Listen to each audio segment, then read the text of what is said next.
Oi, meus amores, tudo bem com vocês? Gente, hoje eu vou reagir a um vídeo da Fefe, do canal dela. Deixa eu falar, um beijo, Fefe. Então, gente, eu vou reagir os vídeos antes.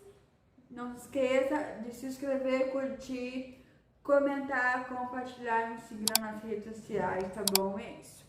Roda a vinheta.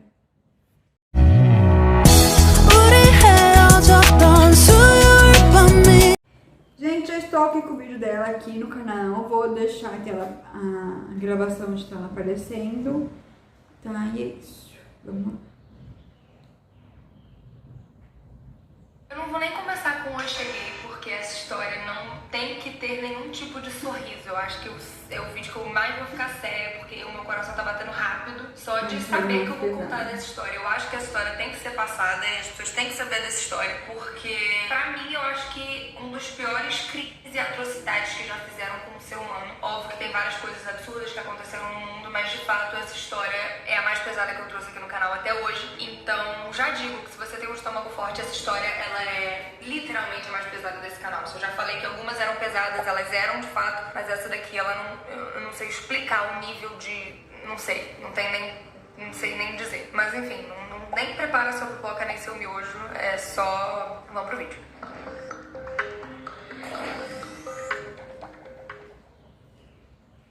A gente vai falar de uma menina de 17 anos chamada Junko Futura, que foi capturada por 4 monstros, digamos assim. Não tenho nenhuma outra palavra para descrever esses seres humanos, que eu não considero seres humanos, mas enfim. Para vocês entenderem essa história, primeiro eu tenho que contextualizar um pouquinho de quem foram esses seres vivos. O primeiro deles, eu acho que o pior de todos, pra mim, é um cara chamado Miyano. Ele era jovem também, acho que ele devia ter uma faixa etária, né? Miyano, ele era um jovem que se interessava muito pela máfia japonesa. A máfia se chama Yakuza.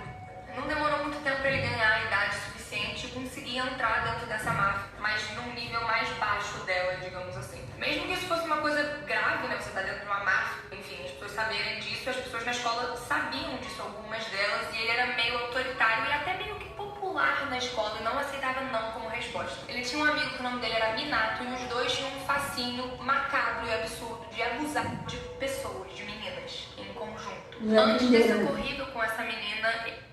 Vocês já entenderam, né, gente? O conteúdo que ela traz, né? Para alertar, mas já entenderam o vídeo, o tipo de atrocidades, né? Então, vamos lá.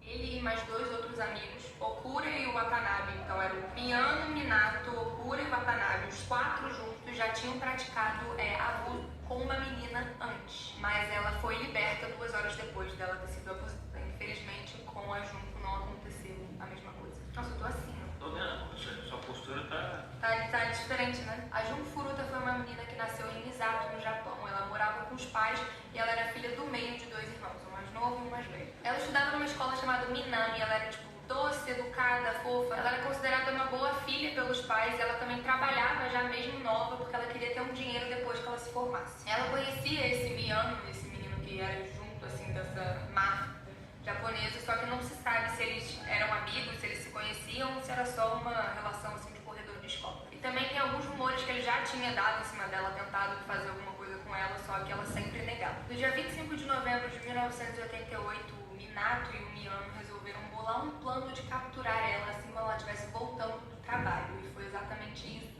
que eles fizeram. O Miyano tinha pedido pro Minato chutar a bicicleta dela e na hora que ela caísse ele meio que chegaria e tentaria ajudar ela, e foi isso que foi feito. Assim que tudo aconteceu, o menino chutou a bicicleta, o Miyano foi ajudar ela e disse que levaria ela para um lugar seguro caso ela estivesse machucada, e ela achou que estava tudo de boa, que era um menino que era da mesma escola dela, não achou que seria um perigo. A única coisa que ela não sabia era que ela estava sendo levada para um armazém no fundo de uma casa, e nesse caminho, né, nesse trajeto que eles estavam indo para esse lugar, o menino revelou para ela que ele fazia parte dessa máfia e que se ela não se comportasse ou fizesse alguma coisa diferente do combinado, ele poderia botar a vida da família dela em risco. Então ela concordou e foi. Chegando lá, ele abusou dela enquanto ele ameaçava ela de tirar a vida dela. Então, enfim, a situação completamente péssima, e depois disso ele levou ela para um hotel próximo. Ele ficou tão orgulhoso do que ele tinha feito que ele acabou ligando para aqueles amigos doentes dele para avisar tudo que ele ele tinha feito e se gabar do que tinha acontecido, e os meninos ficaram chateados com ele por não terem sido convidados para participar também e pediram para ele segurar a menina ali porque eles também queriam se aproveitar dela. Por volta das 3 da manhã, o Miyato levou ela para um parque onde todos os outros meninos estavam esperando. Eles falaram que sabiam onde ela morava e que se ela tentasse fugir alguma coisa ia acontecer. A própria máfia japonesa ia atrás da família dela e dela mesmo, e ela com medo acabou ficando naquela situação. Ela foi facilmente dominada por 4 meninos, né? Enfim, era uma pessoa contra 4, e ela foi levada para uma casa no distrito de Ayase.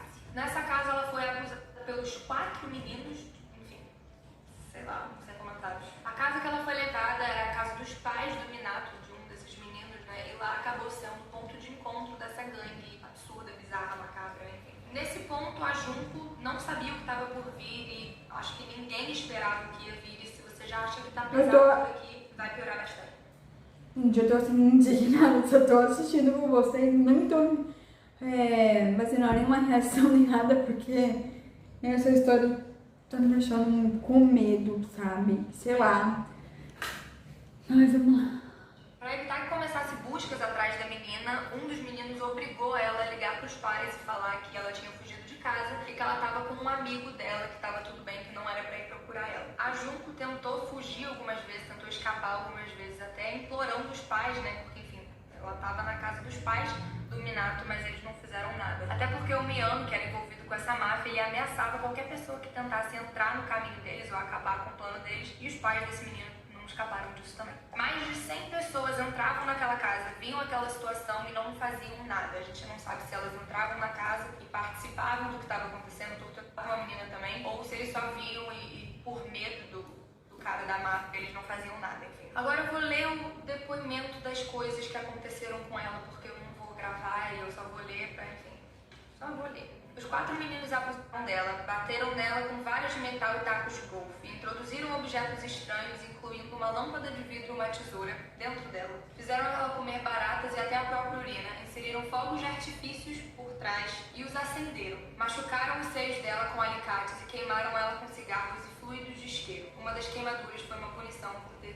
tentado ligar para a polícia. Algum tempo depois dos primeiros atos de tortura, toda vez que ela tentava beber água, ela não conseguia, ela acabava vomitando todo o líquido que ela ingeria, ela acabava botando para fora. As feridas nela eram tão grandes e era uma coisa tão absurda que um dos meninos até relatou que para ela chegar no banheiro ela se rastejava por mais ou menos 1 hora. Depois de todo aquele sofrimento, ela começou a implorar para os meninos acabarem logo com aquilo, porque ela não queria mais viver aquilo. No dia 4 de janeiro de 1989, depois de 44 dias aprisionada, depois deles terem perdido uma partida assim, de jogo de carta, eles começaram a bater muito nela. Então eles colocaram fluido de isqueiro pelo corpo todo dela e atearam fogo. Mais tarde, naquele dia, ela acabou perdendo a vida. E eu não sei se isso é bom ou ruim, eu acho que pra ela só tinha que sair daquela situação, mas enfim, ela acabou perdendo a vida depois de 44 dias presa. E a família não fazia ideia de que ela estava naquela situação. Uma das coisas mais absurdas pra mim era que os meninos não faziam ideia da gravidade da situação e eles achavam que ela estava só fingindo estar, tipo, mal e passando mal e querendo sair daquela situação, que eu de fato não entendo. Não acredito,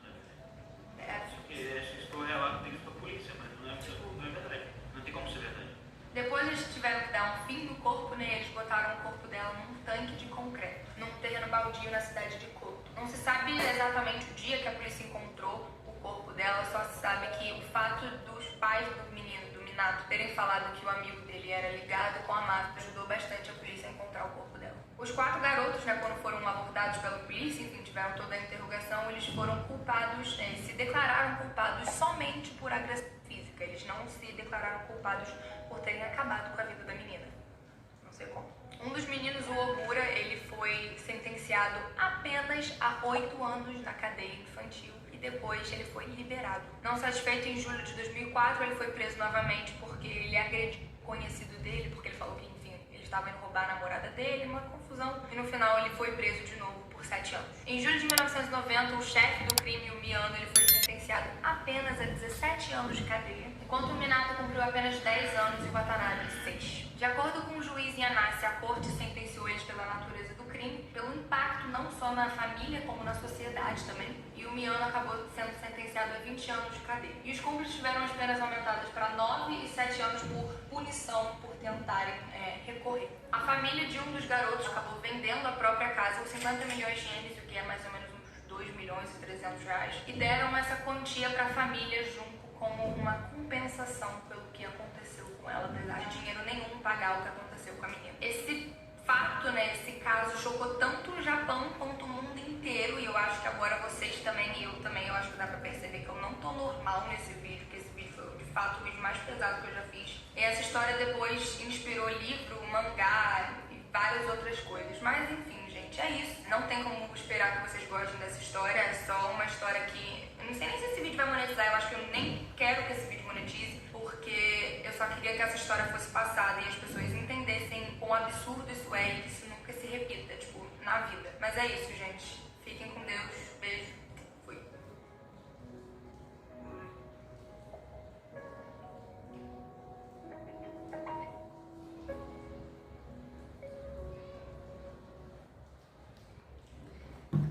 Às vezes essas histórias assim, gente, não só acontece na China, nos Estados Unidos, em muitos lugares fora do Brasil, como dentro do Brasil também acontecem várias situações parecidas como essa. E é mais um alerta também, eu não quero que, tipo, eu não espero que esse vídeo monetize, tá, YouTube, mas é só mais um alerta, é só, tipo, pra dar um alerta a mais, né, do que a TV, porque o meu público é muito, tipo, é muito criança, e aí, gente, eu não sei como, eu tô muito impactada com a história, mas é isso, gente. Se você, assim, gostou do alerta, se você quer continuar sendo inscrito no meu canal, né, se